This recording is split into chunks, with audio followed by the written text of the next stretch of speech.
Hello viewers. तो आज हम स्टार्ट करते हैं class 7 geography chapter 7। Chapter start करने से पहले मैं आपको एक शॉर्ट स्टोरी बताऊंगी। एक बार मैं अपनी सिस्टर के यहाँ लंदन गई, लेकिन जैसे मैं वहाँ पे पहुंची मेरी फ्रेंड का मुझे कॉल आता है कि प्रिया आजा, कल एग्जाम है। मैं टेंशन में आ गई। मेरे पास सिर्फ 4 ऑप्शंस थे, roadways, railways, waterways and Airways. Roadways से पॉसिबल नहीं था, मैं पैदल कैसे जाती या कार से कैसे जाती। फिर मैंने सोचा चलो रेलवेज देखती हूँ ऑप्शन। रेलवे ऑप्शन भी नहीं ठीक था क्योंकि ट्रेन भी नहीं जाती है इंडिया। फिर मैंने सोचा वाटरवे से जाते हैं, यानी कि शिप से जाते हैं, लेकिन शिप से जाती जब तक तो मेरा एग्जाम ही छूट जाता। लास्ट मेरे पास ऑप्शन बचा था सिर्फ एयरवेज। मैंने फटाफट से एरोप्लेन की टिकट बुक कराई और मैं चल दी इंडिया के लिए। और जैसे ही मैं पहुंची वैसे ही वहाँ पे नेक्स्ट डे एग्जाम था। मैं इतनी टेंशन में थी, लेकिन फाइनली मेरा एग्जाम अच्छा हुआ और मैं बन गई इंजीनियर।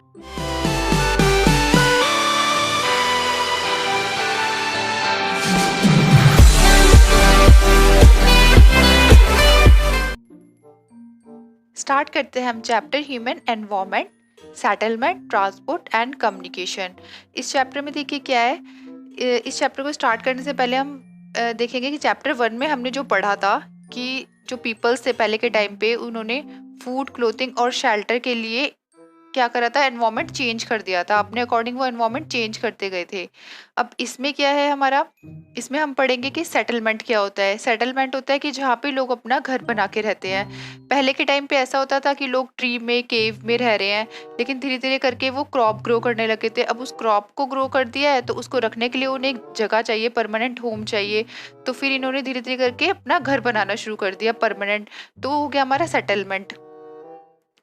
और ये जो सेटलमेंट है ये कहाँ पर इन्होंने बनाया, ये रिवर की साइड में बनाया जहाँ पर रिवर वैली होती थी, क्योंकि जिससे कि इनको पानी भी अच्छे से मिल जाए, वाटर अवेलेबल अच्छे से हो जाए, लैंड भी वहाँ की फर्टाइल होगी अच्छे से। तो ये प्रेफर करते थे कि जहाँ पे रिवर है वहाँ पर ही अपना घर बनाए। तो धीरे धीरे करके अब ये सब चीज़ें हो गई, अब और ज़्यादा डेवलपमेंट आने लग गई। तो अब ये क्या करने लगे, ट्रेड करने लगे, कॉमर्स करने लगे, मैन्युफैक्चरिंग करने लगे। ह्यूमन सेटलमेंट लार्ज होता चले गया धीरे धीरे करके। धीरे धीरे के जो गांव के लोग थे वो शहर के लोग जैसे बनने लग गए। अब क्या था कि जो ये सेटलमेंट था, अब ये 2 पार्ट्स में डिवाइड हो गया, परमानेंट एंड टेम्पररी।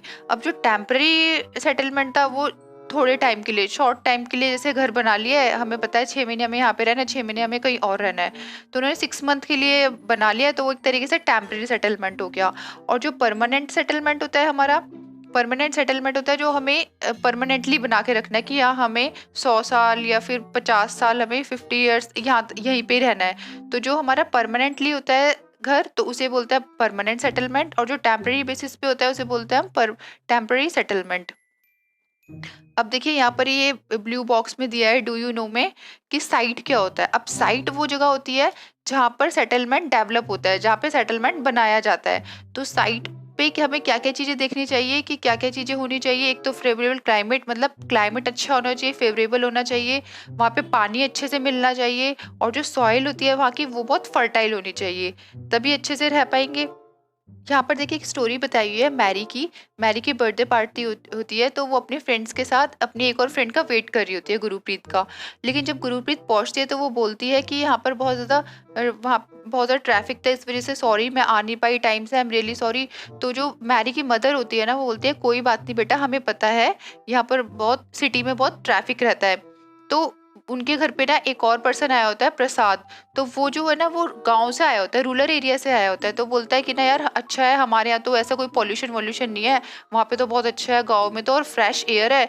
तो जो मैरी होती है ना, वो अपने पापा से पूछती है, पापा तो फिर रूल मतलब गांव से लोग यहाँ पर क्यों आते हैं, शहर में क्यों आते हैं, जब गांव में अच्छा है, इतना ट्रैफिक भी नहीं है, कुछ भी नहीं है, तो वो क्यों आते हैं।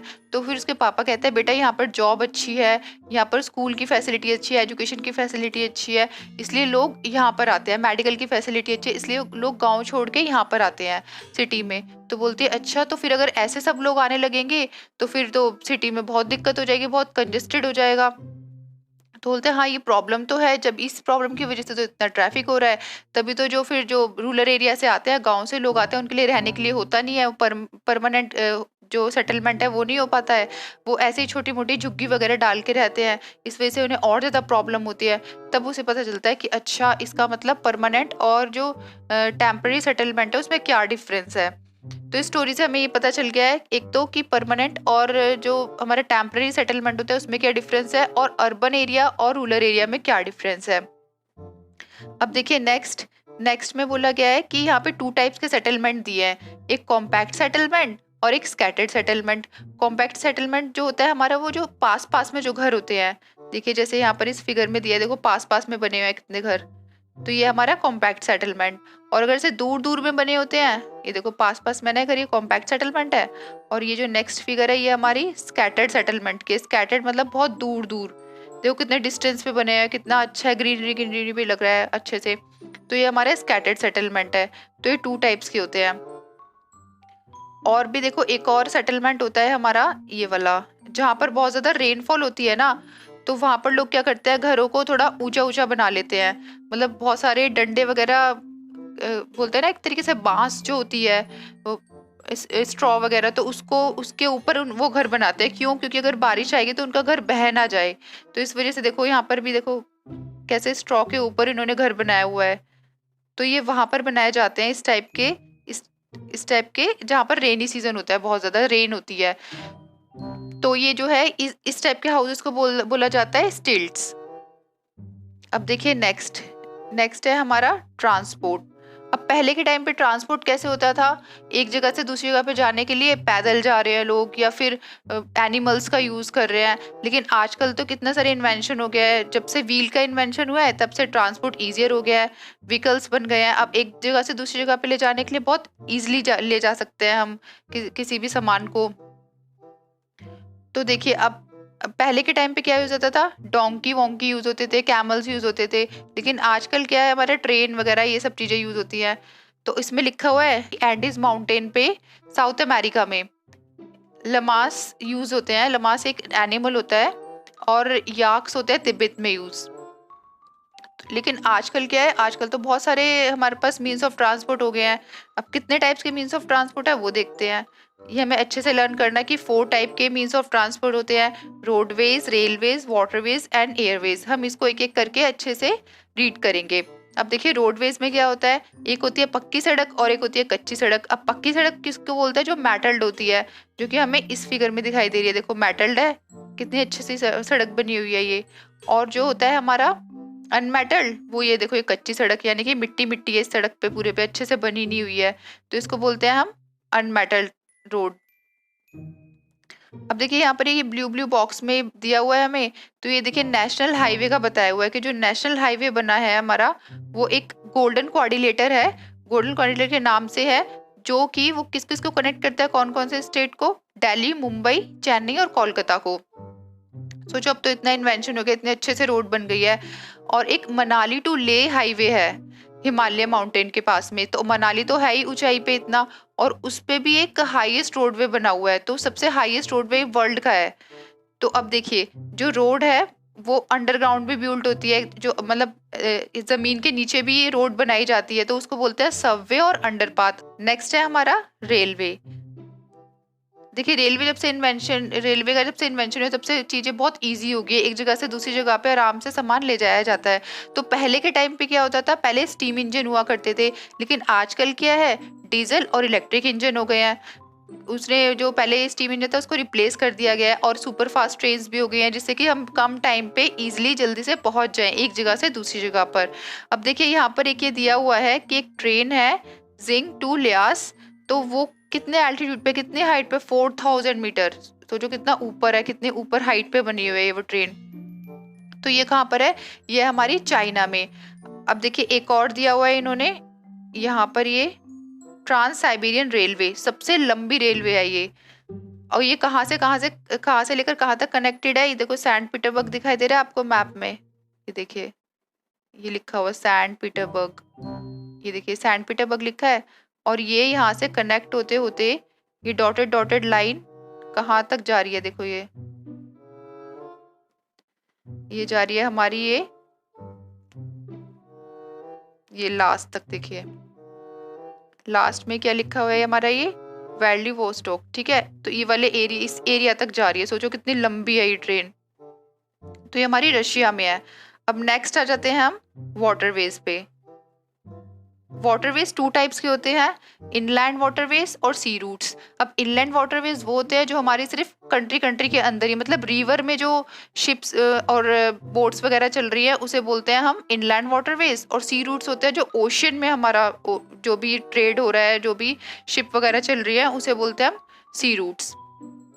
अब जो इंडिया की जो इनलैंड वाटरवेज है वो कौन कौन सी है वो देखते हैं हम। वो है हमारी Ganga Brahmaputra river system, the great lakes in North America and the river Nile in Africa. अब देखो इसमें नॉर्थ अमेरिका का और अफ्रीका का भी बताया हुआ है।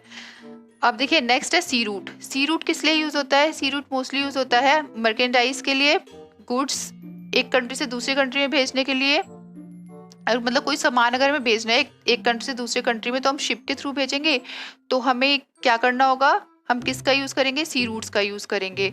तो जो हमारी इंपॉर्टेंट पोर्ट्स हैं वर्ल्ड में वो कौन कौन सी है? वो है सिंगापुर, मुंबई। मुंबई कहाँ पर है? एशिया में। न्यूयॉर्क, लॉस एंजलिस है हमारा नॉर्थ अमेरिका में। रियो डी जेनेरियो हमारा साउथ अमेरिका में। डरबन, कैपटाउन है अफ्रीका में। सिडनी ऑस्ट्रेलिया में। और लंदन एंड रोटरडैम है हमारा यूरोप में। तो अब देखिए नेक्स्ट है हमारा एयरवेज। ये देखिए इनलैंड वाटरवेज का एक ये डायग्राम भी दिया हुआ है, यहाँ पर ये पिक्चर दी हुई है। अब नेक्स्ट है हमारा एयरवेज। एयरवेज तो सबको पता ही होगा अच्छे से, एरोप्लेन्स और ये सब हेलीकॉप्टर इन सब की बातें होगी इसमें। अब ये तो और ज़्यादा फास्टर है, अब ये ट्रेन से और वाटरवेज से भी सबसे ज़्यादा फास्टेस्ट है। ये जो भी सामान पहुंचाना है तो फटाफट से पहुंचा देगा। और कहीं पे कैलामिटीज़ हो रही है, कहीं पे कोई डिजास्टर हुआ है तो वहाँ पर भी लोगों को बचाने के काम आता है हेलीकॉप्टर। आपने देखा होगा टीवीज़ में कि फूड वगैरह, वाटर वगैरह, क्लोथ वगैरह ऊपर हेलीकॉप्टर से ही फेंक देते हैं जहाँ पर भी डिजास्टर वाला एरिया होता है। जैसे कहीं पे बाढ़ आई, फ्लड आया, तो वहाँ पे लोगों को अब खाने के लिए कैसे मिलेगा? अब ऊपर गवर्नमेंट क्या करती है? हेलीकॉप्टर से प्रोवाइड कराती है वहाँ पे क्लोथ्स वगैरह, वाटर वगैरह, फूड वगैरह। और जो इम्पोर्टेंट एयरपोर्ट्स हैं, इम्पोर्टेंट एयरपोर्ट्स कौन कौन से हैं? Delhi, Mumbai, New York, London, Paris, Frankfurt and Cairo. अब ये सारे क्या इम्पोर्टेंट एयरपोर्ट्स हैं। लेकिन कभी कभी ना एरोप्लेन से भी थोड़ा दिक्कत आ जाती है, क्योंकि वेदर अगर जैसे फॉगी है, स्टॉर्म्स है, तो फिर दिक्कत हो जाती है इसमें भी। तो देखा जाए तो ये भी इतना एडवांटेज नहीं है, डिसएडवांटेजेस भी हैं इसके। अब नेक्स्ट है हमारा कम्युनिकेशन। कम्युनिकेशन देखिए, अब कोई भी इंफॉर्मेशन हमें मिल रही है, एक पर्सन को दूसरे पर्सन से कोई भी इंफॉर्मेशन मिल रही है तो कैसे मिलती है? अगर हमें पूरे वर्ल्ड की न्यूज़ चाहिए या अपने इंडिया की न्यूज़ चाहिए तो कैसे मिलेगी हमें? न्यूज़पेपर से, टेलीविज़न से, रेडियो से। अब रेडियो तो खैर इतना कोई यूज़ नहीं करता है जितना न्यूज़पेपर और टेलीविज़न। और अब तो सोशल वेबसाइट्स भी आ गए हैं काफ़ी, जैसे फेसबुक हो गया, इंस्टा हो गया, इन सब से लोग अटैच रहते हैं, ऐड रहते हैं एक दूसरे से। तो ये सारे क्या है हमारा? ये सारा हमारा मास मीडिया है। इसको क्या बोलते हैं? मास मीडिया बोलते हैं। अब देखो यहाँ पे एक डेफिनेशन भी दी है कि through newspaper, radio and television we can communicate with a large number of people, they are therefore called mass media। तो हमें यहाँ पे अच्छे से डेफिनेशन भी बताई गई है मास मीडिया की। और ये सब कुछ किस चीज़ से पॉसिबल है? सैटेलाइट से पॉसिबल है। सैटेलाइट और कम्युनिकेशन भी बहुत अच्छा, मतलब बहुत अच्छा रोल प्ले करते हैं इस चीज़ में। तो जो सैटेलाइट है उससे और भी चीज़ें होती हैं क्या, जैसे कि ऑयल का एक्सप्लोरेशन, सर्वे ऑफ फॉरेस्ट, अगर हमें किसी फॉरेस्ट का सर्वे लेना है। और अंडरग्राउंड वाटर की भी सारी मतलब जो भी होती है इन्फॉर्मेशन, जानकारी देता है ये। मिनरल वेल्थ की भी और वेदर फॉरकास्ट की भी, डिजास्टर की भी वार्निंग मिल जाती है हमें सैटेलाइट के थ्रू। तो सोचो कितना ज़्यादा इंपॉर्टेंट है सैटेलाइट हमारे लिए। और आजकल जो है ईमेल वगैरह, इलेक्ट्रॉनिक मेल्स ही किससे होते हैं? हमारे इंटरनेट के थ्रू होते हैं। तो इंटरनेट भी बहुत इंपॉर्टेंट है। आजकल मोस्टली लोग तो इंटरनेट पर ही डिपेंड है, चाहे वो बड़ा हो चाहे कोई छोटा हो, सब लोग आजकल इंटरनेट पे ही लगे रहते हैं। पबजी एंड ऑल ये सब तो सारे इंटरनेट के थ्रू ही खेलते हैं। तो फिर देखिए बच्चों के लिए तो, बच्चों के लिए क्या बड़े के लिए भी बहुत इंपॉर्टेंट है इंटरनेट। तो इंटरनेट की भी बहुत ज़्यादा इंपॉर्टेंस है हमारी लाइफ में, जिससे कि हम एक दूसरे से जुड़े रहते हैं। अब देखिए नेक्स्ट ये मैप है। ये मैप इतना इम्पोर्टेंट नहीं है, ये हायर क्लासेस में करेंगे। इसमें बस यही बताया गया है कि जो मेजर सी पोर्ट्स और एयरपोर्ट्स हैं वो सारे बताए गए हैं वर्ल्ड के। तो हम इससे ही देख सकते हैं अच्छे से। और फिर भी अगर आपको कोई डाउट है तो आप कमेंट सेक्शन में लिख सकते हैं। आई होप आपको ये चैप्टर अच्छे से समझ आया होगा। Thank you.